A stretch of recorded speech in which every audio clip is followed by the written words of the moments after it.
नमस्कार व्यूअर्स, मैं हूं अमीश देवगन और आप देख रहे हैं आज हमारी एक बहुत बड़ी कवरेज यानी मेगा कवरेज। अब से करीब 12 घंटे बाद 4 राज्यों के रुझान मिलने यानी रिजल्ट्स मिलने शुरू हो जाएंगे। किसकी सरकार आएगी और किसकी सरकार जाएगी, सब कुछ आपके सामने व्यूअर्स यानी देश के समक्ष होगा। लेकिन काउंटिंग से ठीक पहले हम किसी से कम नहीं वाले अंदाज में हर पार्टी अपनी बम्पर जीत का एक बड़ा दावा कर रही है और कमलनाथ ने तो डोटू कह दिया है कि मुझे एग्जिट पोल पर नहीं मध्य प्रदेश की जनता और जनार्दन पर भरोसा है।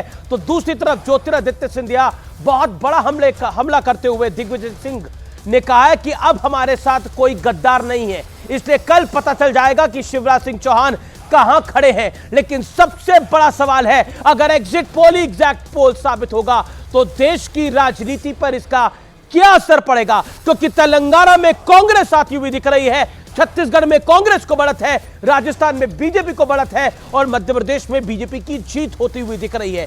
अगले 1 घंटे हम इसी सवाल पर करेंगे सबसे बड़ा सियासी विश्लेषण और मंथन, और हमारे साथ होंगे इलेक्शन स्टेट से कई बड़े दिग्गज नेता। यानी आज का ये इलेक्शन स्पेशल शो जबरदस्त होने वाला है, लेकिन जीत के दावों का हाल देख लीजिए पहले इस रिपोर्ट में और फिर इलेक्शन स्पेशल की विशेष कवरेज।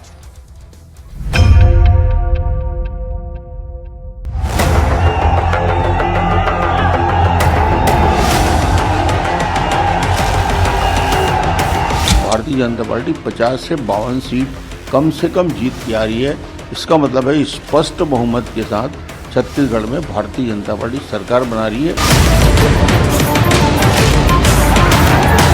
मध्य प्रदेश में भारतीय जनता पार्टी की पूर्ण बहुमत की सरकार बनेगी। हम सब जीत के लिए तैयार हैं, हम सब एकजुट हैं।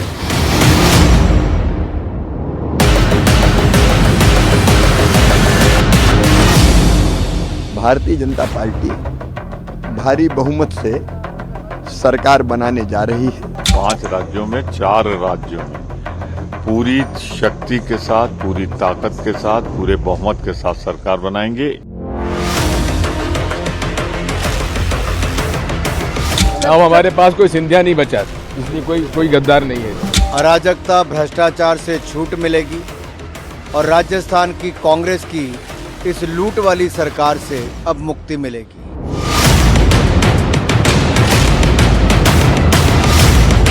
पूरे देश में कांग्रेस के प्रति एक विश्वास बढ़ा है।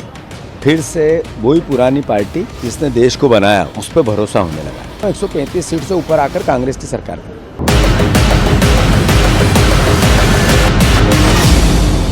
रिजल्ट आएगा, जनादेश आएगा, वो जुगाड़ का जनघट नहीं बल्कि जनादेश का पनघट साबित होगा। राजस्थान में भारतीय जनता पार्टी चुनाव जीत रही है बहुत बड़े बहुमत से, कोई इसमें किंतु परंतु है ही नहीं जी।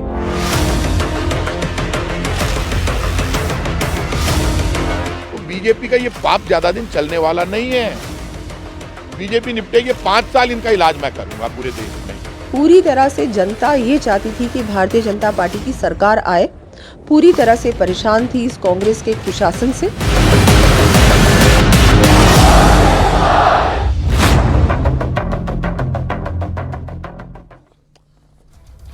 और अब वक्त है कुछ महत्वपूर्ण बातों का और 5 राज्यों के एग्जिट पोल के बड़े संदेश का।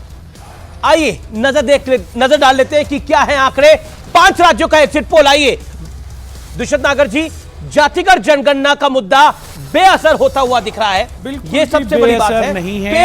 पीएम मोदी की लोकप्रियता मजबूती से कायम है। मुफ्त वाली सियासत का ज्यादा असर नहीं है। हिंदुत्व और सनातन वाले मुद्दे की धार बरकरार है। राजस्थान में महिला सुरक्षा और भ्रष्टाचार के मुद्दे का एक इंपैक्ट होता हुआ दिख रहा है। दुष्यंत नागर है मेरे साथ, पॉलिटिकल एनालिस्ट। आपका भी अभिनंदन है इस चर्चा में। और मेरे साथ और कौन कौन जुड़ा है ये परिचय करा देते हैं। डॉक्टर अजय आलोक भारतीय जनता पार्टी से, मेरे साथ वारिस पठान है प्रवक्ता AIMIM के, मेरे साथ अनुराग भदौरिया है प्रवक्ता समाजवादी पार्टी के, साथ ही नरोत्तम मिश्रा जुड़ेंगे मेरे साथ, जो कि नरोत्तम मिश्रा मेरे साथ जुड़ेंगे जो कि होम मिनिस्टर है मध्य प्रदेश के। आप तमाम लोगों का अभिनंदन है इस चर्चा में। मैं सबसे पहले मेरे साथ इस समय बड़ी खबर आ रही है, तेलंगाना से बहुत बड़ी खबर आ रही है, लेकिन तेलंगाना की ब्रेकिंग न्यूज का रुख कर लेते हैं। तेलंगाना चुनाव पर यह बड़ी ब्रेकिंग स्टोरी है। कांग्रेस की बड़ी जीत की वहां पर उम्मीद है, जैसा अंदेशा लगाया जा रहा है। सर्वे में करीब 70 सीटों की उम्मीद लगाई जा रही है, यानी इस लैंडस्लाइड विक्ट्री कांग्रेस को तेलंगाना में मिल सकती है। तेलंगाना के चुनाव पर यह बहुत बड़ी खबर है, लेकिन मैं आंकड़े आपको पूरे दिखा सकता हूं। एक्सिस माई इंडिया के आंकड़े क्या कह रहे हैं, आइए आंकड़ों पर नजर डाल लेते हैं। तेलंगाना में कुल सीटें 119 है, कांग्रेस के खाते में 63 से 73 जाती हुई दिख रही है, यानी लैंडस्लाइड विक्ट्री। भारत जोड़ो यात्रा जहां राहुल गांधी ने करी, वहां बढ़त मिलती हुई दिख रही है। बीजेपी को बड़ा झटका, 4 से 8 सीटें आ सकती है। बीआरएस सत्ता से बाहर होती हुई दिख सकती है। कांग्रेस सत्ता छीन रही है। दक्षिण का यह दूसरा बड़ा राज्य जहां कांग्रेस सत्ता छीनती हुई दिख रही है। अन्य के खाते में 5 से 8 आ रही है। दुष्यंत नागर, ये नंबर अपने आप में बहुत कुछ कह रहा है। Your take. देखिए, रीजनल पार्टियों का एक जो पिछले 20 वर्ष में हम देखें जिस प्रकार से उन्होंने कांग्रेस से स्टेट्स को लिया है, तो उसका अब ये एक रिवर्स काउंटडाउन शुरू हो गया है जी। और मुझे लगता है कि देश का जो आम आदमी है, खास करके जो किसान वर्ग है, पिछड़ा है जी। आपने ओबीसी का कहा ना, उस पर मैं भी बोलना चाहता था कि जो पिछड़ा वर्ग है, कंपनी राज जब से भारत में आया तब से जो किसान कमेरा जातियां थी, जो मार्शल कौम थी, लेकिन आपको उम्मीद थी उनको दबाया गया। लेकिन तेलंगाना में जो कांग्रेस को बढ़त मिल रही है, उसको राहुल गांधी फैक्टर है या नहीं? बिल्कुल राहुल गांधी जी का, बिल्कुल भारत जोड़ो यात्रा, और रेवन्ना रेड्डी जी ने भी यात्रा की थी, जो people to people contact Congress के नेताओं ने शुरू किया है, उससे ये लोगों का प्यार है, लोगों का समर्थन है। और ये तेलंगाना तो एक शुरुआत है जी। अभी देखते जाइए 2024 तक कितना शानदार परिवर्तन देश में होने जा रहा है। 2024 में आप कह रहे परिवर्तन होने के लिए जा रहा है। डॉक्टर अजय आलोक, तेलंगाना में एग्जिट पोल का ये अनुमान है, और अधिकतर एग्जिट पोल ये कह रहे हैं, मैं सिर्फ एक एग्जिट पोल की नहीं बात कर रहा, अधिकतर एग्जिट पोल ये कह रहे हैं कि कांग्रेस वहां सरकार बनाने की कगार पर है, और सिर्फ सरकार नहीं बना रही, एक थंपिंग जीत हो रही है। भारत जोड़ो यात्रा का बहुत बड़ा भारत जोड़ो यात्रा जो थी वो तेलंगाना से निकली थी, एक बहुत बड़ा फैक्टर रहा है। क्या आपको लगता है इसका इंपैक्ट पड़ रहा है? जिस यात्रा का आपने मजाक उड़ाया, जिस राहुल गांधी को आपने कम आंका, लेकिन that Rahul Gandhi has delivered इन तेलंगाना। देखिए अमीश, मैं आपके साथ कर्नाटका चुनाव के दौरान भी था, भारत जोड़ो यात्रा के दौरान भी था। मैंने हमेशा कहा यह भारत जोड़ो यात्रा नहीं थी, मुसलमान जोड़ो यात्रा थी। आंकड़े इसकी बात की पुष्टि करेंगे। अगर कांग्रेस वहां पे लैंडस्लाइड जीत रही है, तो मुझे ये बताइए कि जब पिछले चुनाव में कांग्रेस पार्टी को वोट मिले थे 28.4%, सीट मिली थी 19 जी, और टीआरएस को वोट प्रतिशत मिले थे 45.8, सीट मिली थी 88। हमें मिले थे 7% वोट, सीट मिली थी 1। इस बार क्या हुआ है कि ये तुष्टीकरण का जो रेस हुआ है, मुसलमान पटाओ आंदोलन, तो ये कर्नाटका से चला। अभी लगता है अगर ऐसा हुआ, अगर वो तो कल पता चलेगा, तो इसका मतलब कि तुष्टीकरण की जो रेस चल रही थी कांग्रेस और बीआरएस में कि ज्यादा मुसलमान कौन पटा सकता है, तो लगता है फिर कांग्रेस लगता है बीआरएस को हरा देगी इसमें मुसलमान पटाने में। और तेलंगाना का इतिहास, एक्चुअल वस्तुस्थिति ये है कि 120 आप इसको कुछ भी माने। देखिए अभी ये एग्जैक्ट पोल तो है नहीं, एग्जिट पोल है। कल कुछ शब्द कल के लिए भी बचा के रखिए, मेरा आपसे निवेदन है। लेकिन एक चीज बड़ा इंपॉर्टेंट फैक्टर है। नहीं, हम तो तेलंगाना में अच्छा कर रहे हैं। नहीं अच्छा, अच्छे की स्थिति तो यह है कि आपके सांसद भी चाह रहे हैं, विधायक भी चाह रहे हैं। अभी अच्छा है या बुरा है, इसका निर्णय आप खुद लिख के करिए। आप मतलब आपके सांसद भी चाह रहे हैं और विधायक भी 4 से 8 ही आने की संभावना है। अभी अच्छा है या बुरा है, उसको आप खुद जाने। आप डॉक्टर अजय आलोक, आप वरिष्ठ आदमी हैं, मुझे आपको बताने की जरूरत नहीं है। लेकिन it is a setback for Bharatiya Janata party.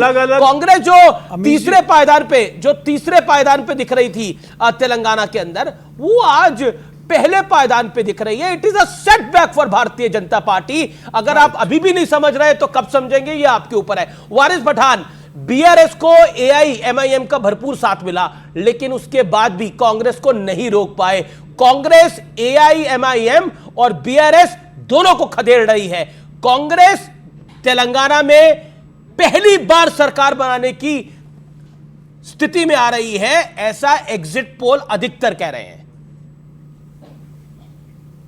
Amish भाई, ये तो एग्जिट पोल है, एग्जैक्ट पोल नहीं है। अब ये जो एग्जिट पोल भी आए, ये मुख्तलिफ अलग अलग लोग सब अलग अलग बातें बोल रहे हैं, लेकिन जहां तक मेरा ख्याल है और जो हमने देखा है जमीनी स्तर के ऊपर, हमको पे कैंपेनिंग भी कर रहे थे, तो हमको ऐसा लग रहा है कि लोगों ने काफी वोट बीआरएस को दिया है। केसीआर ने 10 बरस में बहुत काम किया है, डेवलपमेंट में, विकास के लिए, हर चीज में बहुत काम किया, लोगों ने उसको वोट दिया है। अब ये तो कल बॉक्स खुलेंगे, डब्बा खुलेगा तो पता चलेगा कि क्या होगा। अब बात रही हमारी पार्टी की, तो हम तो 7 सिटिंग एमएलए थे हमारे ऑलरेडी, हम इस वक्त 9 सीटों पे लड़े और यकीन मानिए सारे एग्जिट पोल दिखा रहे हैं कि हम 7 तो जीत ही रहे हैं, मैक्सिमम मार्जिन के साथ जीत रहे हैं। अकबर ओवैसी चंद्रयान गुट्टा से 1 लाख प्लस मेजोरिटी के साथ जीत रहे हैं, और जो 2 सीट है उसके ऊपर भी टफ कंपटीशन है, वहां भी जीतेंगे। और हमारा जो वोटिंग परसेंटेज था पिछली मर्तबा 3%, इस मर्तबा भी जो एग्जिट पोल दिखा रहा है उसी के हिसाब से चल रहा है। तो हमको कहीं नुकसान नहीं हुआ। हमने ये जरूर बोला था कि जहां हमारे उम्मीदवार नहीं खड़े हैं, वहां जहां बीआरएस के उम्मीदवार खड़े हैं, वहां पे आप बीआरएस को समर्थन करिए। मगर वहां पे बहुत गड़बड़ हुआ है अमीश भाई।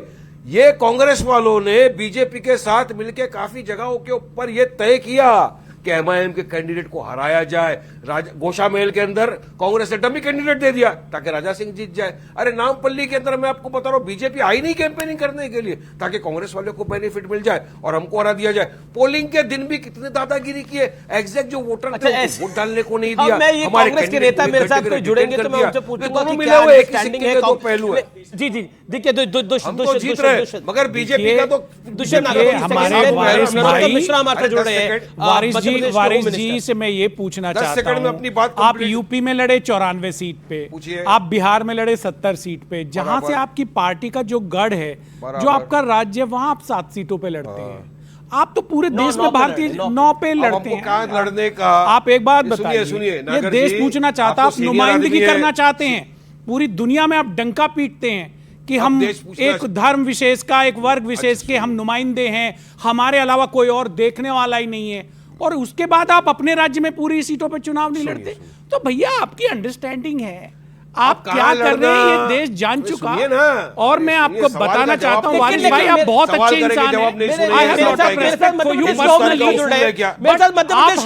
जुड़े हुए हैं। मैं रोकना चाहूंगा, नरोत्तम जी आपका अभिनंदन है, नरोत्तम जी आपका अभिनंदन है न्यूज 18 पर। और मेरा सवाल बहुत स्पष्ट है, तेलंगाना के एग्जिट पोल की हम चर्चा कर रहे थे, राहुल गांधी के बारे में आपने भी लाख बातें बोली, कांग्रेस को भी लाख आपने उधेड़ा, लेकिन तेलंगाना में कांग्रेस गाजे बाजे के साथ वापस आ रही है, एग्जिट पोल ये कह रहा है। और वही एग्जिट पोल कह रहा है जो मध्य प्रदेश में भारतीय जनता पार्टी की बाजे गाजे के साथ सरकार बनाती हुई दिख रहा है और आपकी भी जीत बता रहा है। लेकिन वही एग्जिट पोल तेलंगाना में कांग्रेस को लैंडस्लाइड विक्ट्री दिखा रहा है। दक्षिण का दूसरा राज्य कर्नाटक के बाद जहां कांग्रेस काबिज हो रही है।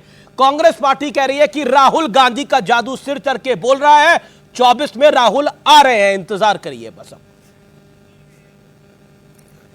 किसी का राहुल गांधी जी का जादू तो देवगन नरोत्तम जी चल ही नहीं सकता है, ये वहां की परिस्थिति है। ऑडियो नहीं आ रहा उनका जादू तो कहीं चलने का सवाल। जी बोलिए बोलिए नरोत्तम जी, अब आपको आवाज आ रही है, आपके पास आवाज अब आ रही आवाज आई क्या? जी सर, मैं ये कह रहा हूं राहुल गांधी जी का जादू तो कहीं भी नहीं चल सकता है। वहां की परिस्थिति ऐसी हो सकती है कि लोग जो मौजूदा सरकार है उसे हटाना चाहते हो और विकल्प कोई तलाश रहे हो, तब कोई स्थिति बनेगी, अन्यथा बन ही नहीं सकती है कांग्रेस की कहीं भी स्थिति। कांग्रेस जहां भी हैगी वहां स्थिति, कोई भी राहुल गांधी का जादू कहीं नहीं चलेगा, परिस्थिति जन्य हो सकता है।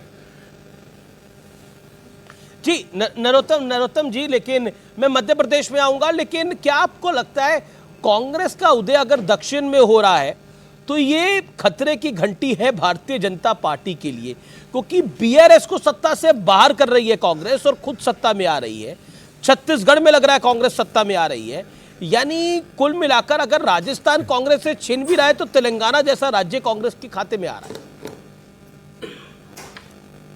नहीं, कोई खतरे की घंटी नहीं है, आप इसको कहीं खतरे की घंटी मत मानो। न तो कर्नाटक में कोई दिक्कत आने वाली है, न तेलंगाना में आने वाली है। यहाँ पर अगले चुनाव जब भी होंगे लोकसभा के, भारतीय जनता पार्टी प्रचंड जीत के साथ लोकसभा में आने वाली है। खतरे की घंटी बिल्कुल नहीं है, ये परिस्थिति जन्य हो गए थे दोनों राज्य जी, इसलिए ये आ गए थे, नहीं आने वाले हैं मुझे नहीं लगता है, क्योंकि वहां पर जिस तरह से ओवैसी जी ने अप्रत्यक्ष रूप से जो मुझे लगता है समझौता कांग्रेस से हुआ है, वो परिस्थिति जन्य, क्योंकि उन्होंने अच्छा, ओवैसी की पार्टी कह रही है कि बीजेपी का समझौता कांग्रेस से हुआ है, बीजेपी कह रही है कि ओवैसी का समझौता कांग्रेस से हुआ है, लेकिन कांग्रेस जीत रही है। समझौता किसी से हुआ नहीं हुआ, हम तर्क दे रहे हैं जी। उसके साथ हमारे तर्क थे ना, अभी आपने भी सुने होंगे कि जो पार्टी उत्तर प्रदेश में 70 सीटों पर लड़े, बिहार में 60 सीटों पर लड़े, वो जो उसका खुद का प्रदेश है वहां 9 सीटों पर ही लड़ी है कुल। ये क्या बताता है? ये स्पष्ट रूप से जो प्रमाण सामने है उसके लिए चर्चा की आवश्यकता क्या है? ऐसा भी संभव है क्या कि वो अपने प्रदेश में ही नहीं लड़े चुनाव, सिर्फ 9 सीटों पर ही लड़े? चलिए मध्य प्रदेश एक वजह है बड़ी। नरोत्तम जी मध्य प्रदेश में आ जाते हैं। मध्य प्रदेश में दिग्विजय सिंह ने बोला है कि पता लग जाएगा कल शिवराज सिंह कितने पानी में है, क्योंकि अब हमारे पास कोई गद्दार नहीं है। यानी उनका इशारा ज्योतिरादित्य सिंधिया की तरफ है। क्या आपको लगता है कि पानी सर से ऊपर है भारतीय जनता पार्टी के, या पानी का लेवल वही है जो जीत का स्तर है? नहीं, जीत 100% भारतीय जनता पार्टी जीत रही है। और ये दिग्विजय सिंह जी की कल आपको आवाज दूसरी जो सुनाई देगी वो ईवीएम की गड़बड़ी की सुनाई देगी। अभी एग्जैक्ट पोल वो गलत मान रहे हैं, कल वो ईवीएम को गलत मानेंगे। आप देख लेना, ये दिग्विजय सिंह वही दिग्विजय सिंह है जो ये कहते थे कि मैं जहां जाता हूं वहां वोट कट जाते हैं कांग्रेस के। इस बार तो बहुत जगह गए हैं ये, और आप देख लें सुपड़ा साफ ही होने वाला है कांग्रेस का। मैं अतिशयोक्ति नहीं, मैं पहले दिन से आपसे ये बात कह रहा हूं। आप पहला मेरा बयान अपने न्यूज 18 का निकालेंगे, तब भी मैंने यही कहा था चुनाव के पहले 125 से 150 सीटें हम जीतेंगे। फिर मैं कह रहा हूं यही बात को। देखिए, यहां माननीय प्रधानमंत्री जी का आभा मंडल है हमारे साथ में, केंद्र सरकार के विकास कार्य। अच्छा, नरोत्तम अमित शाह जी ने आके जब ये आपने एक बात बोली, अमित शाह जी ने आके जब से कमान संभाली उसका एक इम्पैक्ट हुआ, लेकिन जीत प्रधानमंत्री मोदी के चेहरे पर हो रही है या शिवराज जी के चेहरे पर हो रही है? ये हम दोनों चेहरे पे होगी, क्यों नहीं होगी? जब दोनों के विकास कार्य हैं तो आप उसको बांटना क्यों चाहते हैं? सामूहिक नेतृत्व तो भारतीय जनता पार्टी का, आप अलग अलग पूछ के उसको मैं नहीं बांट रहा। की तरफ ले जाना। कैलाश विजयवर्गीय ने बोल दिया कि मुख्यमंत्री का फैसला, कैलाश विजयवर्गीय ने बोल दिया कि मुख्यमंत्री का फैसला तो हाईकमान करेगा, पार्लियामेंट्री बोर्ड करेगा। इसमें कौन सी गलत बात बोल दी उन्होंने? ऐसा भी हुआ है कभी कि मुख्यमंत्री का फैसला हाईकमान ने नहीं किया हो? कभी किसी राजनीतिक दल के इतिहास में ऐसा कभी नहीं होता है, ना इस बार भी होने वाला है। तो शिवराज जी दोबारा मुख्यमंत्री बन रहे हैं आपके अनुसार? साथ जा रहा हूं, मैंने कहा ना, जो कैलाश जी ने कहा मैं उनके साथ जा रहा हूं। और इसलिए आप ये तय मान के चलिए, शिवराज सिंह जी के भी काम है, उनके विकास कार्य हैं। यही कारण है कि हमारी 20 साल की सरकार में आज हम प्रो-कमेंसी की तरफ जा रहे हैं, एंटी इनकम्बेंसी की तरफ नहीं जा रहे हैं। और हम और ज्यादा सीटें जो आपके एग्जैक्ट पोल ने बताई है उसमें और अधिक सीटें लेके आ रहे हैं। 150 से भी ज्यादा 20 साल में हमसे कभी ज्यादा वोट नहीं लिए, कभी। कभी कांग्रेस ने 20 साल में हमसे ज्यादा वोट नहीं लिए, कभी भी आज तक। पिछली बार कुछ सीटें ज्यादा आ गई थी, लेकिन बहुमत फिर भी नहीं मिला था इनको, और इसलिए इनने बसपा का हार्ड लगाया था, दिल लगाया था, सपा के फेफड़े लगा लिए थे, निर्दलियों के हाथ पैर लगा लिए थे। परिणाम इस दिल के टुकड़े 1000 हुए, कोई यहां गिरा कोई वहां गिरा। अच्छा, आपने एक आखिरी सवाल मेरा आपसे होगा, क्या आप भी एक बड़े दावेदार हैं मुख्यमंत्री पद को लेकर? नहीं, बिल्कुल नहीं है, बिल्कुल भी आप नहीं। दावेदार नहीं है, और आप कह रहे हैं कि शिवराज जी का चेहरा है और अगला मुख्यमंत्री भी शिवराज सिंह चौहान ही होगा, यही कह रहे हैं आप? नहीं, बिल्कुल नहीं कहा मैंने कहा मैं कैलाश जी के साथ जा रहा हूं कि संसदीय बोर्ड तय करेगा। अच्छा, मैं मान लो बोल दूंगा तो मेरे तय करने से कोई मुख्यमंत्री बनेगा क्या? मैं आपसे पूछ रहा हूं। ये तो आपको ज्यादा पता। ये सवाल ही गलत जगह पूछ रहे हैं आप जी। चलिए, अमित शाह जी जेपी नड्डा जी मिलेंगे, उनसे सवाल पूछेंगे। मैंने तो जेपी नड्डा से भी इंटरव्यू किया था तो सवाल पूछा था, उनसे भी पूछूंगा। लेकिन आपको बहुत बहुत शुभकामनाएं। कल वो जवाब देने में सक्षम है जी। आपको बहुत बहुत शुभकामनाएं, और आप कल नतीजे आएंगे तो ईश्वर आपको सफलता दे, यही कामना कर सकते हैं हम तो हर पार्टी के लिए कि जिसने लोकतंत्र के इस पर्व में लड़ाई लड़ी है। आपका बहुत बहुत शुक्रिया हमारे साथ जुड़ने के लिए। नरोत्तम मिश्रा थे और दुष्यंत नागर, आप तो मुस्कुरा रहे थे जब नरोत्तम मिश्रा। मैं इसलिए मुस्कुरा रहा था कि देखिए, इतनी दिखा रहे हैं अभी से उत्सुकता, जीत के प्रति आश्वस्त हैं।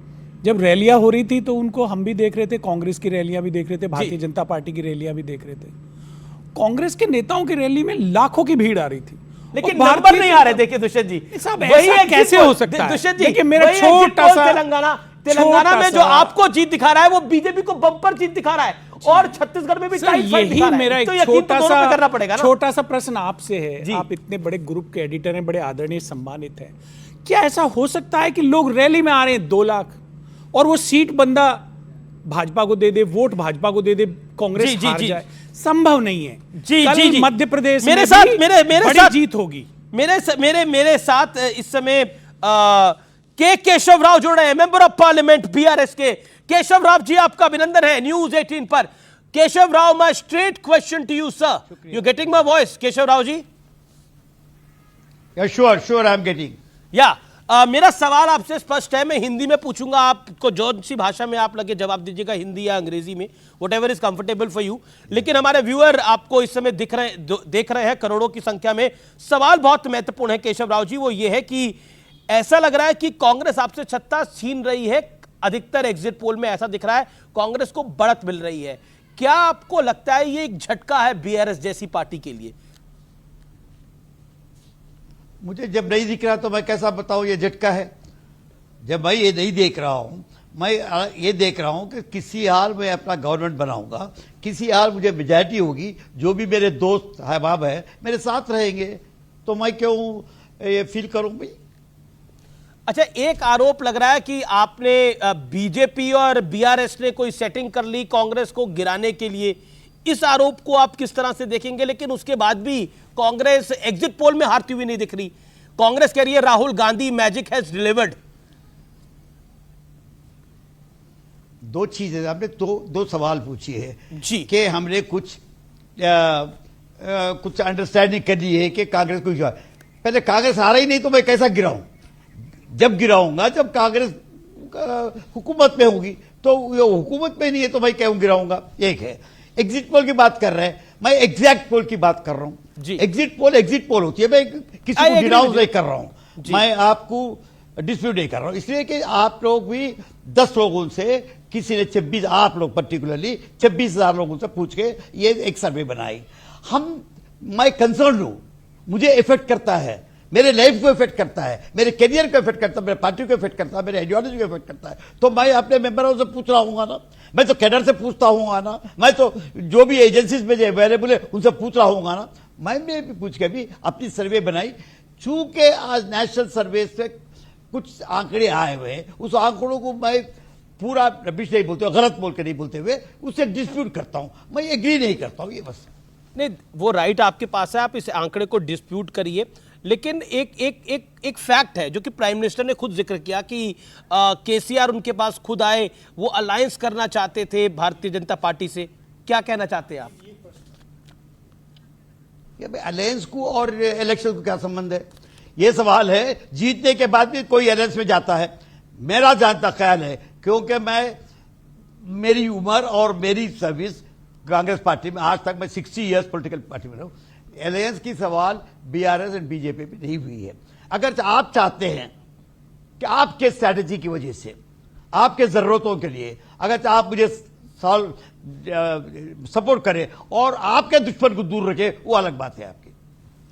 लेकिन क्या आपको लगता है जो जो प्रधानमंत्री ने एक फैक्ट को रखा या फिर जो बात को रखा, क्या आपको लगता है कि उसने आपके चुनावों में प्रोस्पेक्ट्स को वीक करा या बेहतर करा? अब तो चुनाव निकल गया है, एग्जैक्ट पोल कल आ जाएगा, सुबह 8 बजे से आना शुरू हो जाएगा, उस पर आप क्या कहना चाहते हैं? आपका अनुभव है, इसलिए यह सवाल पूछ रहा हूं मैं केशव राव आपसे। मैं पहली बात मैं इसे इसलिए कमिट करूंगा, ये पर्सनल बातों को प्राइम मिनिस्टर के होदे वाले आदमी नहीं बोलना चाहिए था। वो भी पब्लिक मीटिंग में आके उन्होंने सीएम से जो पर्सनल बातें की है उसको बताना ठीक नहीं था, लेकिन उन्होंने क्या कहा? दूसरा क्वेश्चन है, उससे क्या आपको इफेक्ट हुआ? क्या मुझे इसलिए इफेक्ट नहीं हुआ, मैं मेजॉरिटी पे रह रहा हूं। जी सही बात है कि मैं 88 जो लास्ट टाइम आया हूं, नहीं, पर ये पर्सनल क्वेश्चन नहीं है, it is a political question. Keshav Rao ji, I have huge respect for you, but this is a political question, it is not a personal question. ये पब्लिक रैली में जब बोला गया तो ये पर्सनल बात कैसे रह गई? अब प्राइम मिनिस्टर ऑफ इंडिया अगर ये बात को कह रहे हैं, देश का प्रधानमंत्री कह रहा है, तो ये सवाल पूछना तो लेजिटिमेट है। क्या बात हुई थी कि नहीं हुई थी? क्या केसीआर बीजेपी के साथ जाने वाले थे, बीजेपी ने मना कर दिया? क्वेश्चन नहीं, वो तो मैं चूंकि आज मैं समझता हूं पार्टी में नंबर 2 का हूं, मैं कांग्रेस का पीसीसी प्रेसिडेंट रह चुका, कांग्रेस प्रेसिडेंट रह चुका हूं, सीडब्ल्यूसी मेंबर रह चुका हूं, सो मैं बताता हूं ये शायद ठीक नहीं है, लेकिन मैं पॉलिटिकल डिस्कशन हो सकती है, डिस्कोर्स हो सकती है, डिस्कशन हो सकती है, लेकिन उसको पब्लिक फोड़े नहीं करते। बहुत से पॉलिटिकल इश्यूज मैं अपने दूसरे भाइयों से बात करता हूं, आपके पास अब MIM बैठे हुए, हम बहुत बात करते हैं, हम बात रोड पे नहीं बोलते हैं, हम ये बोलते हैं कि दोस्त हैं।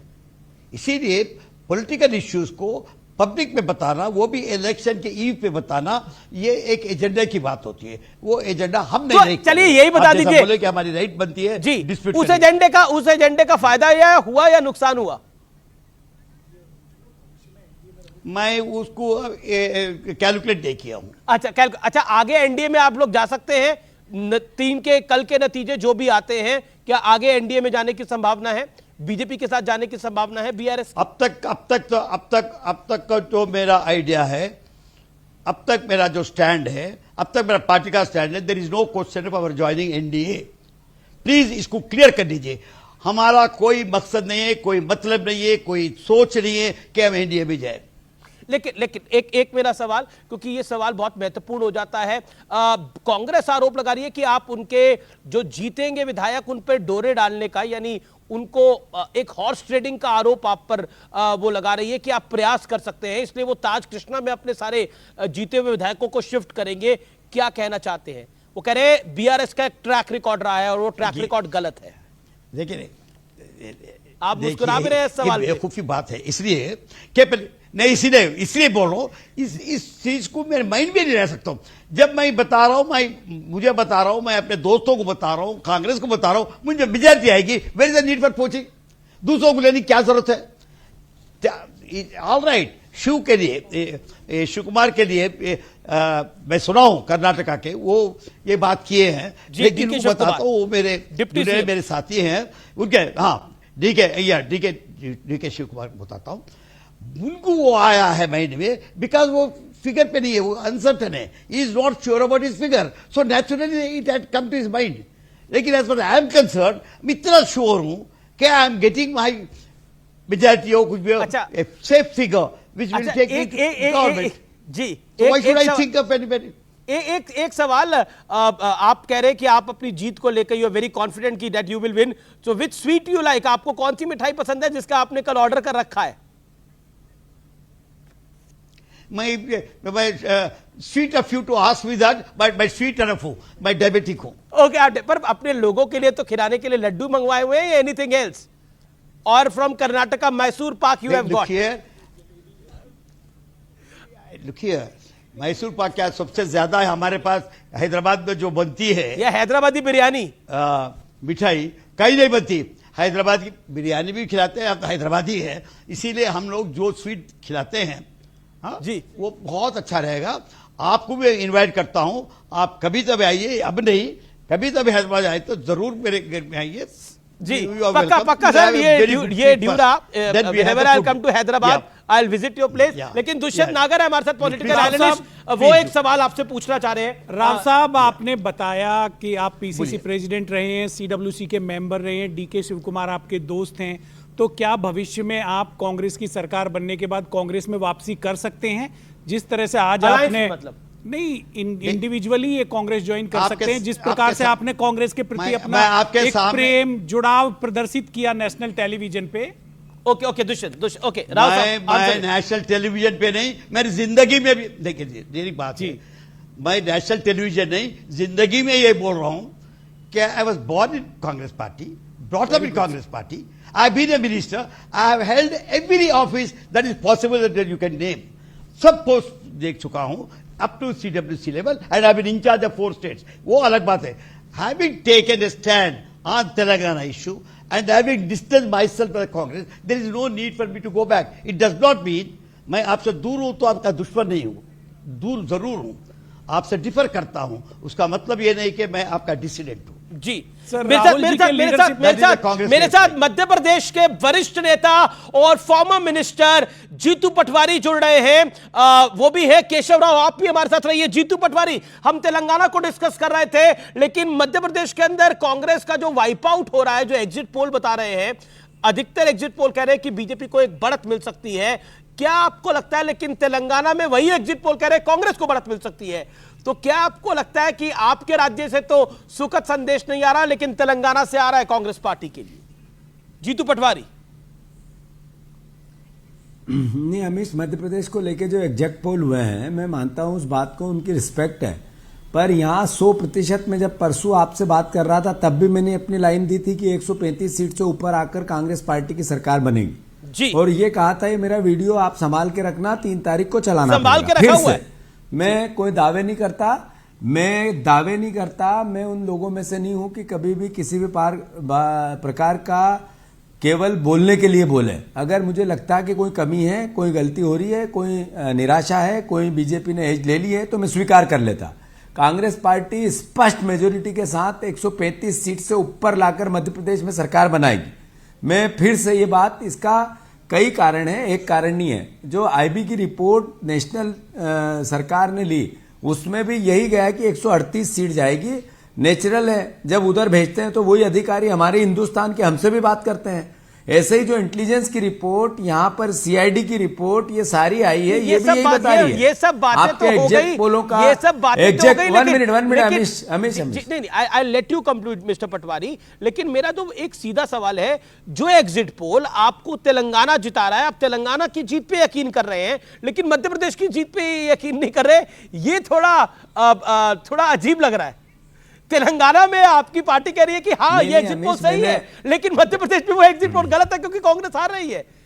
इसलिए आप एक तरफ की तो मिठाई खाना चाह रहे हैं, दूसरी तरफ की मिठाई बीजेपी को नहीं देना चाह रहे, आप बीआरएस से मिठाई लेना चाह रहे हैं। मैं आपसे अनुरोध ये कर रहा हूं, जी मैं हमेश अनुरोध ये कर रहा था आपसे, मैंने उन एग्जैक्ट पोलों की रिस्पेक्ट की, मैं उनको कोई क्रिटिसाइज नहीं करना चाह रहा है, पर 3 तारीख के दिन मेरा वीडियो संभाल के आपने रखा है, मैं फिर बात करूंगा।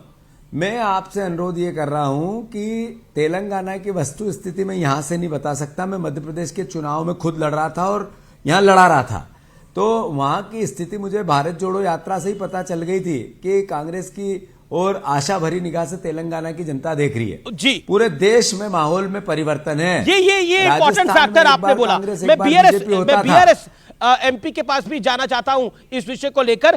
क्या आपको लगता है भारत जोड़ो यात्रा, राव साहब मैं आ रहा हूं, मैं एक सेकंड, मेरे साथ बीआरएस के मेंबर ऑफ पार्लियामेंट और पार्टी में नंबर 2 जो है बीआरएस के अंदर केशव राव साहब है।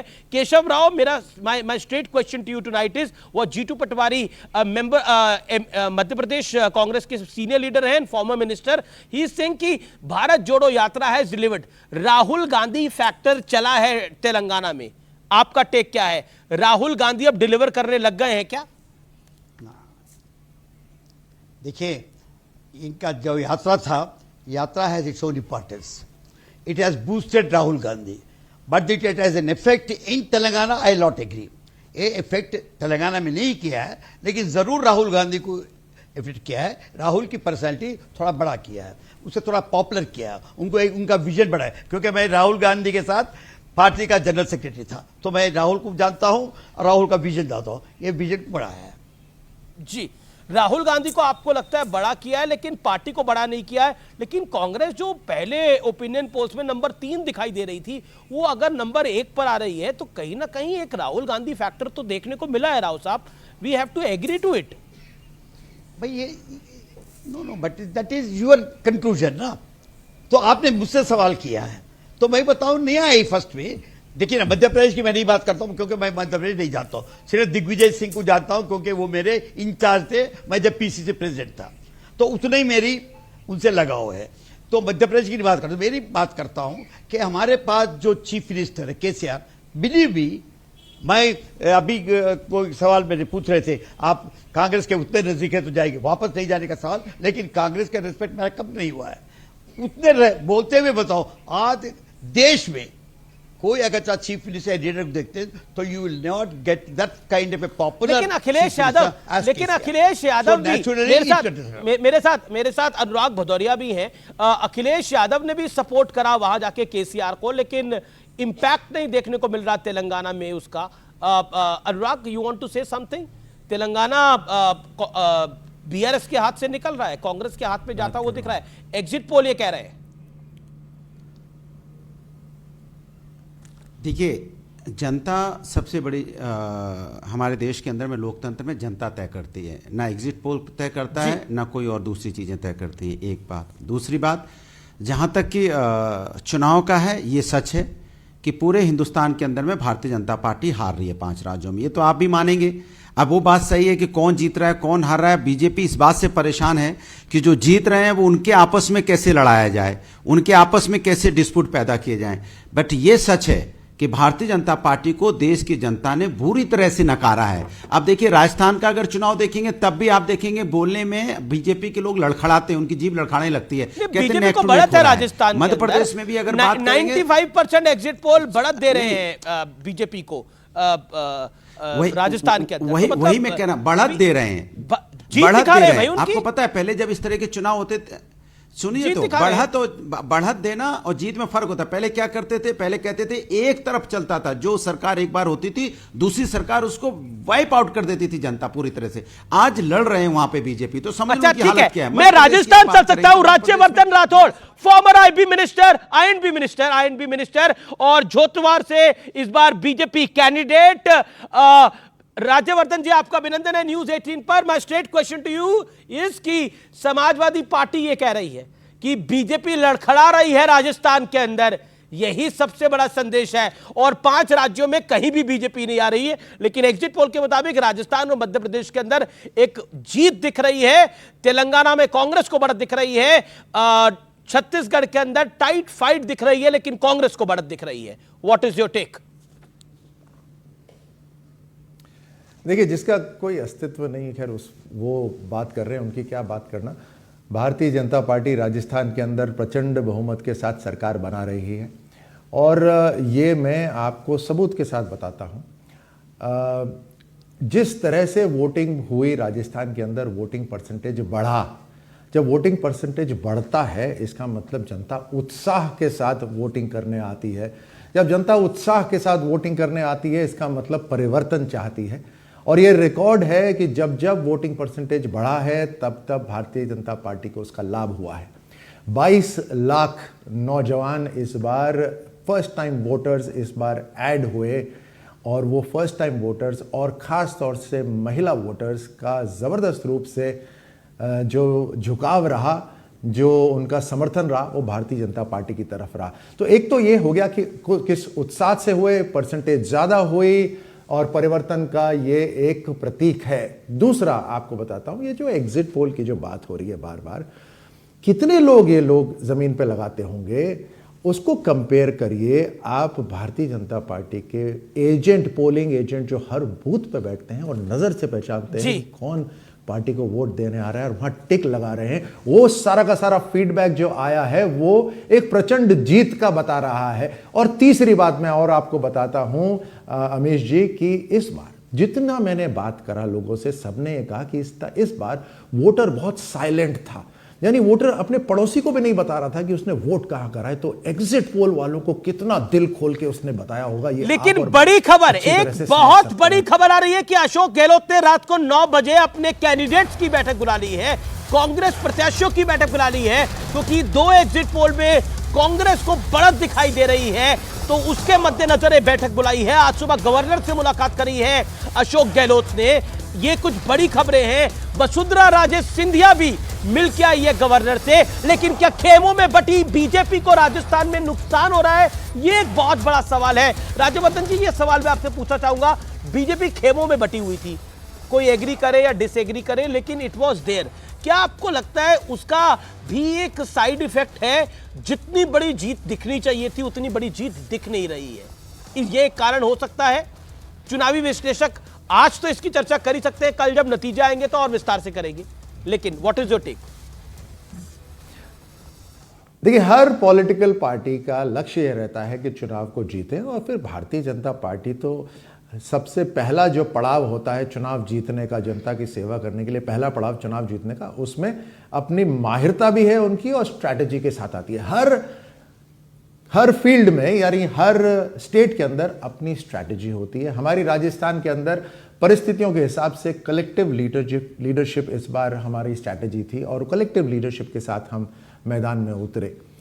अब बात जो आप कर रहे हैं नोक झोंक की, खींचतान की, तो आप ये सोचिए कि एक तरफ कंपैरेटिव होता है हर चीज, तो एक तरफ कांग्रेस को आप देखिए जो 5 साल सत्ता होने के बावजूद राज नहीं कर पाए, राज यानी सुशासन नहीं कर पाए, केवल अपनी कुर्सी को बचा के रखने की रही। वो खींचतान तो जबरदस्त थी ना। और सुनते आ रहे थे कि इस बार वो फ्रेश लोगों को लाना चाहते हैं, टिकट बड़े पैमाने पे काटना चाहते हैं। किसका काट पाए टिकट? वो काट ही नहीं सकते थे, हिम्मत ही नहीं थी उनके अंदर। तो एंटी इनकम्बेंसी जो जनता की थी। ये आपका बड़ा इंपॉर्टेंट पॉइंट है कि चलिए गुटबाजी बीजेपी में अगर थी भी तो अंदर खाने थी, बाहर सड़कों पे नहीं दिखी, लेकिन कांग्रेस की गुटबाजी सड़कों पे दिख रही है कई राज्यों के अंदर। जीतू पटवारी, क्या आपको लगता है कि राजस्थान में गहलोत वर्सेस पायलट 5 साल चला? मतलब जब सीएम अनाउंस होना था तब टायर जले, फिर 2020 में जो कांड हुआ वो हम सबने देखा, गद्दार से लेकर देश गद्दारी का केस दर्ज हुआ। जीतू पटवारी, क्या ये सब चीजें भी हावी रहती हैं? और मध्य प्रदेश कांग्रेस में भी गुटबाजी है। अगर बीजेपी में गुटबाजी है लेकिन उसका चुनावों पे असर नहीं आता, लेकिन कांग्रेस में चुनावों पे असर आता है, और युवा चेहरों की बात करी जाती है लेकिन आगे नहीं करे जाते। ये तो कुछ प्रैक्टिकल क्वेश्चंस हैं जीतू। ऐसा है अमीश, ये जो राजवर्धन सिंह जी कह रहे हैं भारतीय जनता पार्टी को लेके, ये तो एग्री होती नहीं है बात। राजस्थान को लेकर, वसुंधरा जी को लेकर और बाकी नेताओं को लेकर क्या क्या नहीं होता है, क्या क्या बातें नहीं आती हैं। भारतीय जनता पार्टी कई बातें डिसाइड नहीं कर पाती है इसलिए कि वसुंधरा जी नाराज नहीं हो जाए। ये बात कोई मतलब अंतर खाने बाहर खाने कुछ नहीं होता है। रही बात, इन्होंने कहा है कि राजस्थान में तो महिलाओं ने वोट डाला, इसने डाला, उसने डाला। अरे एक देश में ऐसा राज्य बता दो जहां पर 25 लाख रुपए तक का इलाज मुफ्त हुआ, वो राजस्थान ही तो था। वो राजस्थान ही था जिसमें कोविड को लेकर देश की सरकार ने प्रमाण पत्र दिया। वो राजस्थान ही था जिसमें अशोक गहलोत की सरकार को गिराने को लेकर धर्मेंद्र प्रधान से लेकर ये खुद राजवर्धन जी और पूरी टीम लगी रही। और फिर अब ये फूट पुअर के बाद मध्य प्रदेश की सरकार गिराई गई, उसमें किसका हाथ था? देश के प्रधानमंत्री का था। तो ये जो लोकतंत्र को नहीं मानते, उसकी हत्या करते हैं, बेचते और खरीदते हैं विधायक, ये ज्ञान की बातें करें, कोई शोभा नहीं देता। रही बात मध्य प्रदेश को और राजस्थान को लेकर कांग्रेस की गुटबाजी की, मैंने जैसा आपको कहा, एक बार बीजेपी एक बार कांग्रेस, राजस्थान में ये भाव आते थे। इस बार आप ही लोग कह रहे हो कि राजस्थान में कांग्रेस पार्टी खड़ी है बरोबरी से, कुछ भी हो सकता है। इसका मतलब ये प्रमाण पत्र है। और अधिकतर एग्जिट पोल बीजेपी को बढ़त दिखा रहे हैं। एक एग्जिट पोल है जो कांग्रेस को बढ़त दिखा रहा है, 2 एग्जिट पोल है जो कांग्रेस को बढ़त दिखा रहे हैं, बहुत स्लाइड बढ़त है, 2 सीटों वाली। हाँ, कोई बात नहीं। मैं दूसरी बात मध्य प्रदेश के संदर्भ में, यहां कमलनाथ सबके नेता हैं और एकजुट हैं। एक व्यक्ति था जो यहां न्यूसेंस करते थे, गुटबाजी करते थे, धोखेबाजी करते थे, वो आप आजकल राजवर्धन जी की पार्टी में है, उनको हमने रवाना कर दिया। अब एकजुटता से, दृढ़ता से राहुल गांधी जी के नेतृत्व में कांग्रेस पार्टी मध्य प्रदेश में, तेलंगाना में, हो सकता है राजस्थान में और छत्तीसगढ़ में सरकार बना रही है। और कल फिर राजवर्धन सिंह जी को फिर बुलाना, मैं भी आऊंगा कि कितने राज्यों में कांग्रेस की सरकार बनी, कितने में बीजेपी की बनी। आप दोनों कैंडिडेट भी हैं, तो मैं तो शुभकामनाएं देता हूं कि आपको भी अपनी अपनी जीत मिले, ये शुभकामनाएं हम तो दे सकते हैं। लेकिन राज्यवर्धन, जीतू पटवारी ने कुछ बातें रखी, उसका जवाब। और क्या आपको लगता है कि गुटबाजी की समस्या दोनों दलों में भी है, दोनों दलों में है, लेकिन अब बीजेपी में भी दिख रही है वो गुटबाजी? नहीं, देखिए, जहाँ तक बात रही ये चुनाव की और जिस तरह से कांग्रेस सरकार ने काम करा है, और आप ये बता रहे थे, इस चुनाव के अंदर जिस तरह से इन्होंने फर्जीवाड़ा करने की कोशिश करी है और उसके सबूत हैं और एफआईआर हो गई है उसके ऊपर, चुनाव के बाद तो पूरी तहकीकात होगी कि किस तरह से सरकारी तंत्र को इन्होंने पिछले 1-1.5 साल में, कांग्रेस की सरकार ने राजस्थान में कोई काम नहीं करा, केवल ये कि चुनाव कैसे फर्जीवाड़े से जीता जा सकता है, उसकी पूरी इन्होंने योजना बनाई।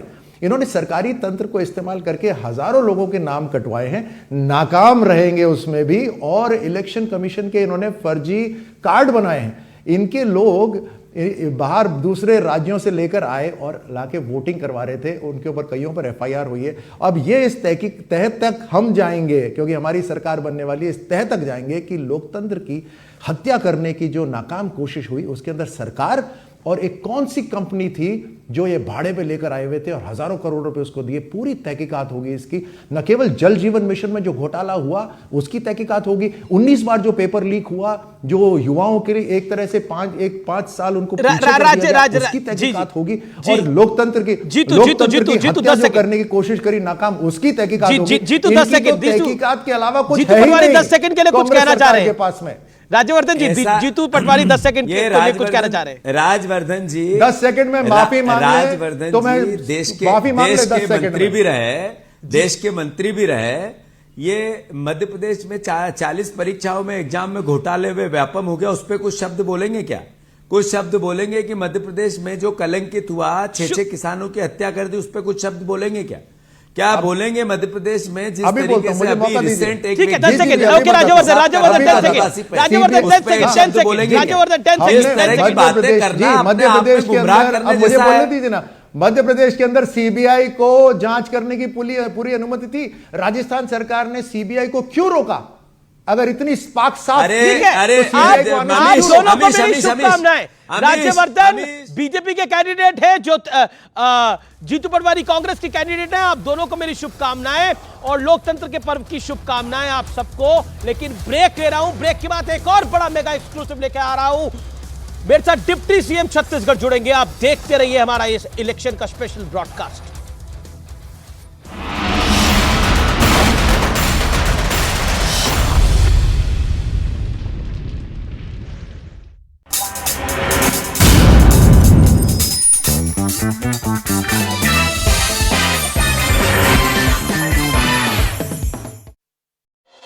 के राष्ट्रपति एंटनी ब्लिंकन से जाहिर की उन्होंने नाराजगी। आर्मेनिया के साथ देने पर अमेरिका से रिश्ते खराब होने की धमकी दी गई। रणबीर कपूर की फिल्म एनिमल ने पहले दिन करीब 61 करोड़ की कमाई की है। हिंदी के अलावा फिल्म तेलुगु, तमिल और मलयालम में भी रिलीज की गई। रणबीर कपूर की एनिमल के सामने विकी कौशल की फिल्म सैम बहादुर की ओपनिंग धीमी रही है। पहले दिन फिल्म में 5.50 करोड़ रुपए कमाए।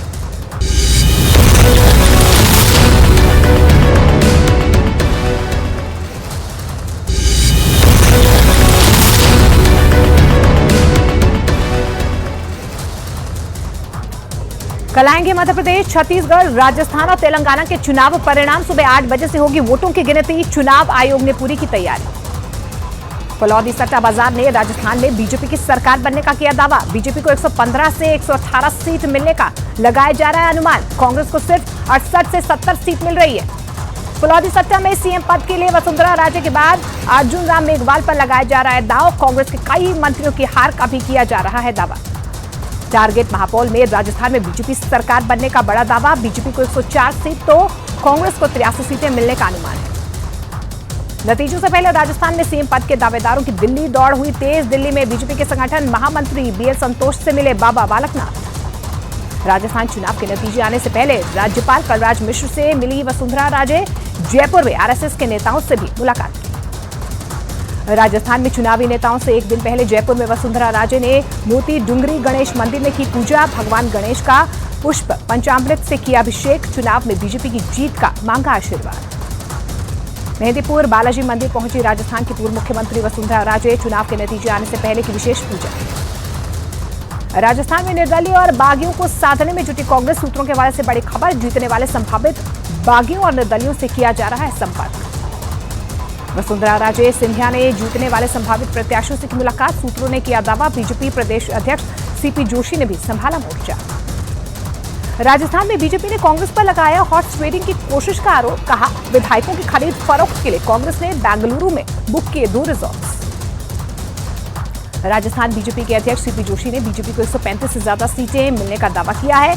एग्जिट पोल को बताया जनता के मन का रुझान। केंद्रीय मंत्री अनुराग ठाकुर ने राजस्थान में बीजेपी की जीत का दावा किया। कहा 3 दिसंबर को जनता को अराजकता और भ्रष्टाचार से मिलेगी मुक्ति। लोगों ने कमल खिलाने का दिया है आशीर्वाद।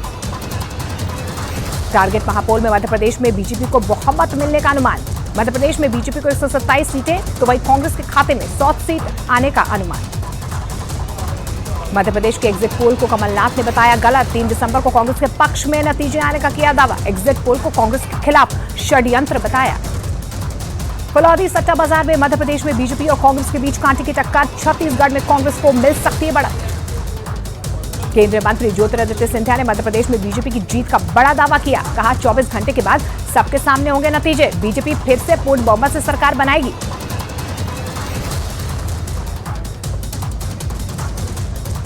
दिग्विजय सिंह ने मध्य प्रदेश में कांग्रेस को किया 130 सीटें मिलने का दावा। बीजेपी पर लगाया विधायकों की खरीद फरोख्त का आरोप। छत्तीसगढ़ के पूर्व सीएम रमन सिंह ने किया बीजेपी को बहुमत मिलने का दावा। कहा बीजेपी के खाते में आएंगी 45 सीटें। छत्तीसगढ़ में एग्जिट पोल के मुताबिक कांग्रेस को बहुमत मिलने के आसार। सीएम की कुर्सी को लेकर शुरू हुई खींचतान। टीएस सिंहदेव और भूपेश बघेल में कलह बढ़ने की आशंका। ऑनलाइन बेटिंग के अवैध कारोबार पर छत्तीसगढ़ के मुख्यमंत्री भूपेश बघेल ने पीएम को लिखी चिट्ठी। ऑनलाइन बेटिंग के अवैध कारोबार पर बैन लगाने की मांग। टारगेट महापोल में छत्तीसगढ़ और तेलंगाना में कांग्रेस को बढ़त मिलती नजर आ रही है। छत्तीसगढ़ में कांग्रेस को 50 सीटें तो वहीं तेलंगाना में 61 सीटों के साथ मिल सकता है बहुमत। कर्नाटक के deputy CM DK Shiv Kumar आज पहुंचेंगे हैदराबाद। तेलंगाना में कांग्रेस उम्मीदवारों को एकजुट रखने की मिली जिम्मेदारी। सरकार गठन तक हैदराबाद में रुकेंगे। बीआरएस पर लगाया हॉर्स ट्रेडिंग का आरोप। कल आने वाले नतीजों से पहले तेलंगाना में बीजेपी विधायक टी राजा का बयान। किसी भी पार्टी को बहुमत नहीं मिलने का दावा। त्रिशंकु विधानसभा की जताई आशंका। 4 दिसंबर को होने वाली तेलंगाना सरकार की आमिरी मीटिंग पर बड़ा विवाद। कांग्रेस पार्टी ने चुनाव आयोग से की शिकायत। 3 दिसंबर को आएंगे तेलंगाना विधानसभा चुनावों के नतीजे। मध्य प्रदेश के नतीजों से एक दिन पहले मुरैना में शनि मंदिर में जेपी नड्डा ने की पूजा। नरेंद्र सिंह तोमर और नरोत्तम मिश्रा रहे मौजूद। दिल्ली में आज बीजेपी महासचिवों की बड़ी बैठक। 5 राज्यों के विधानसभा नतीजों से पहले बनेगी रणनीति। मिजोरम में विधानसभा चुनाव के लिए वोटों की गिनती अब 3 की बजाय 4 दिसंबर को होगी। मिजोरम के लोगों की अपील के बाद चुनाव आयोग ने बदली मतगणना की तारीख। 2 दिनों के गुजरात दौरे पर अमित शाह सोमनाथ मंदिर में विधि विधान से की पूजा। संसद के शीतकालीन सत्र से पहले दिल्ली में ऑल पार्टी मीटिंग। संसद का शीतकालीन सत्र 4 दिसंबर से शुरू होकर 22 दिसंबर तक चलेगा। दुबई में वर्ल्ड क्लाइमेट चेंज सम्मेलन में शामिल होने के बाद वापस लौटे प्रधानमंत्री नरेंद्र मोदी। ट्वीट कर साझा की सम्मेलन की झलकियां। पृथ्वी के लिए सबको साथ मिलकर काम करने की अपील की। वर्ल्ड क्लाइमेट चेंज सम्मेलन में पीएम ने 2028 COP33 सम्मेलन भारत में कराने का रखा प्रस्ताव। कहा वैश्विक कार्बन उत्सर्जन में भारत का 4% से भी कम योगदान। दुबई में COP28 क्लाइमेट समिट के दौरान पीएम मोदी से मिली इटली की पीएम जॉर्जिया मेलोनी। #मेलोडी के साथ मेलोनी ने ट्वीट की प्रधानमंत्री के साथ सेल्फी और कहा कि COP28 में अच्छे दोस्त। तृणमूल कांग्रेस के सांसद महुआ मोइत्रा की जा सकती है लोकसभा सदस्यता। एथिक्स कमेटी की रिपोर्ट में महुआ के खिलाफ कार्रवाई की सिफारिश करने की खबर। सोमवार को शीतकालीन सत्र के पहले दिन पेश होगी एथिक्स कमेटी की रिपोर्ट। महुआ मोइत्रा के समर्थन में उतरे अधीर रंजन चौधरी। लोकसभा स्पीकर को लिखी चिट्ठी। एथिक्स कमेटी की कार्य पद्धति को रिव्यू करने की मांग। निजी मामले में भारत की मदद नहीं कर रही है कनाडा सरकार। CNN न्यूज 18 के हवाले से खबर कि कनाडा जाने वाली इंटेलिजेंस अफसरों की टीम को कनाडा ने वीजा देने से इनकार कर दिया। अयोध्या दौरे पर सीएम योगी आदित्यनाथ हनुमानगढ़ी मंदिर में की पूजा। रामलला के भी दर्शन किए। केंद्रीय मंत्री ज्योतिरादित्य सिंधिया और जनरल VK सिंह भी मौजूद थे। अयोध्या में सीएम योगी और केंद्रीय मंत्री ज्योतिरादित्य सिंधिया ने राम मंदिर के निर्माण कार्य का जायजा लिया। राम जन्मभूमि ट्रस्ट के सचिव चंपत राय ने निर्माण कार्य की जानकारी दी। अयोध्या में बन रहे श्री राम इंटरनेशनल एयरपोर्ट के रनवे का काम पूरा हो चुका है। सीएम योगी और केंद्रीय उड्डयन मंत्री ज्योतिरादित्य सिंधिया ने किया निरीक्षण। 2 हफ्ते में अयोध्या में शुरू हो सकती है हवाई सेवा। हफ्ते में 7 दिन दिल्ली और अहमदाबाद तक के लिए शुरू हो सकती है सेवा। पुणे में पार्टी कार्यालय पहुंचे एनसीपी अध्यक्ष शरद पवार। अपने गुट के नेताओं से की मुलाकात। पार्टी की भावी रणनीति पर चर्चा की गई। दिल्ली के शराब घोटाला केस में संजय सिंह के खिलाफ चार्जशीट दाखिल। ईडी ने राउज एवेन्यू कोर्ट में दाखिल की 60 पेज की चार्जशीट। दिल्ली तिहाड़ जेल में फर्जी तरीके से भर्ती 50 कर्मचारियों को किया गया निलंबित। साल 2020 में DSSB के जरिए तिहाड़ में अलग अलग पदों पर हुई थी भर्तियां। ओडिशा में पारादीप बंदरगाह पर 22 किलो कोकेन किया गया जब्त। 220 करोड़ रुपए बताई जा रही कीमत। इंडोनेशिया से डेनमार्क भेजी जा रही थी खेत। उत्तरकाशी की सुरंग से सुरक्षित निकले मजदूर पहुंच रहे हैं अपने अपने घर। घर पहुंचने पर श्रमिकों का हुआ शानदार स्वागत। उत्तरकाशी टनल से निकले झारखंड के 15 मजदूर पहुंचे रांची। झारखंड के मुख्यमंत्री हेमंत सोरेन ने अपने आवास पर मजदूरों से मुलाकात की। हिमाचल प्रदेश में जारी है बर्फबारी का दौर। कुल्लू और लाहौल को जोड़ने वाली अटल टनल के पास जमी बर्फ की मोटी परत माइनस में पहुंचा सुबह का वक्त। जम्मू कश्मीर में कई इलाकों में गिरी बर्फ। पुंछ, डोडा और कुपवाड़ा में जमकर हुई बर्फबारी। सड़क पर जमी बर्फ हटाने में जुटा प्रशासन। जम्मू कश्मीर में 24 घंटे के लिए जारी किया गया अलर्ट। उत्तरी कश्मीर के ऊंचाई वाले इलाकों में आ सकता है बर्फीला तूफान। तमिलनाडु के नागपट्टिनम में चक्रवात की चेतावनी। 9 बंदरगाहों पर किया गया अलर्ट। मछुआरों से समुद्र में नहीं जाने की अपील। चक्रवात की वजह से तमिलनाडु प्रशासन अलर्ट है। पुडुचेरी, कराईकल और यानम में 4 दिसंबर को बंद रहेंगे सभी। महाराष्ट्र के मुख्यमंत्री एकनाथ शिंदे से मिले राज ठाकरे। दोनों के बीच टोल बूथ और दुकानों पर मराठी में साइन बोर्ड लगाने पर चर्चा की। तमिलनाडु में ईडी की बड़ी कार्रवाई। एक डॉक्टर को 20 लाख रुपए की रिश्वत लेते हुए गिरफ्तार किया गया। कोर्ट ने आरोपी को 15 दिसंबर तक भेजा दिया। तमिलनाडु के मैदुरु में ईडी का अधिकारी रिश्वत लेते गिरफ्तार किया गया। भ्रष्टाचार निरोधक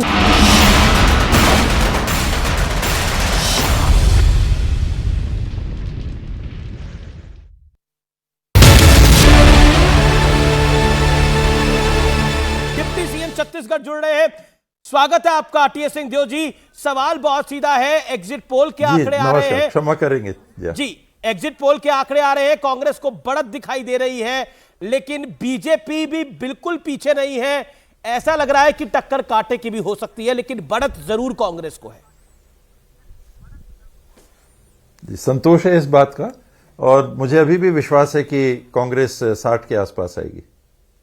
लेकिन क्या आपको लगता है कि इस बार कांग्रेस, क्योंकि दमखम के साथ तो हर पार्टी लड़ती है, लेकिन कांग्रेस क्या एक बिखराव के साथ लड़ रही थी, उसका एक इंपैक्ट पड़ता हुआ दिख रहा है, या फिर आप गेज नहीं कर पाए? क्योंकि ऐसा लग रहा है आदिवासी बेल्ट में बीजेपी बहुत अच्छा कर रही है। आदिवासी बेल्ट में बीजेपी जो पिछली बार बहुत खराब प्रदर्शन किया था, वहां बहुत बेहतर कर रही है, और शहरों में बीजेपी अच्छा कर रही है। अभी समय आएगा तो देखिए, उसका अंदाज लग जाएगा। ट्राइबल बेल्ट में कांग्रेस उतना पीछे आपको नहीं दिखेगी, आगे दिखेगी। दोनों संभाग, सरगुजा और बस्तर संभाग में आधे से ज्यादा सीटें कांग्रेस को ही मिलेंगी। जी, टीएस सिंहदेव जी, मेरा एक सवाल आपसे और होगा कि महादेव ऐप को लेकर जो आरोप लगे और जो भ्रष्टाचार का मुद्दा उठाया और जो डायरेक्टली सीएम पे इल्जाम भारतीय जनता पार्टी ने लगाए, प्रधानमंत्री नरेंद्र मोदी ने लगाए, गृह मंत्री अमित शाह ने लगाए, क्या आपको लगता है भ्रष्टाचार का मुद्दा भी हावी रहा है? इस वजह से कांग्रेस का नंबर जो है वो टाइट दिखाई दे रहा है छत्तीसगढ़ में खासतौर पर। ये गंदे स्तर की राजनीति, मुझे नहीं लगता इसका असर पड़ेगा, और इतना ईडी हो गया है कि उसका कुछ असर नहीं पड़ता, प्रभाव नहीं पड़ता। देश के प्रधानमंत्री और गृह मंत्री आरोप कैसे लगा सकते? उनके पास तो सारी जानकारियां रहती हैं, वो तो कार्रवाई करने वाले लोग हैं। हम छत्तीसगढ़ कॉन्क्लेव करने के लिए छत्तीसगढ़ आए थे, रायपुर आए थे, तब आपसे मुलाकात हुई थी और आपने स्पष्ट रूप से कहा था कि कांग्रेस की हर हाल में सरकार बनेगी। आप यकीन रखिए, इतना बड़ा मैंडेट मिलेगा कि सब याद रखेंगे। लेकिन क्या आपको लगता है, एक जो पॉलिटिकल पंडित फैक्टर बता रहे हैं कि आपको दरकिनार करना भी महंगा पड़ा है कहीं ना कहीं छत्तीसगढ़ प्रदेश के अंदर, अगर हम पॉलिटिकल इक्वेशन की बात करें तो? उसमें कई फैक्टर्स रहते हैं। मेरे को दरकिनार करना इशू मेरे ख्याल से बिल्कुल चुनाव का नहीं था, और नहीं, सरगुजा वाली बेल्ट में तो था। गवर्नमेंट में रहते हुए ये एक नहीं, जानकार मेरे संबंध तो सभी जगह है छत्तीसगढ़ में, सरगुजा में भी है, सब जगह भी है, लोग साथ जुड़े हुए सभी जगह हैं। लेकिन सबको ये बता के और समझा के हमेशा हम लोग चलते हैं कि देखिए, एक पार्टी के हम लोग एक परिवार के सदस्य हैं।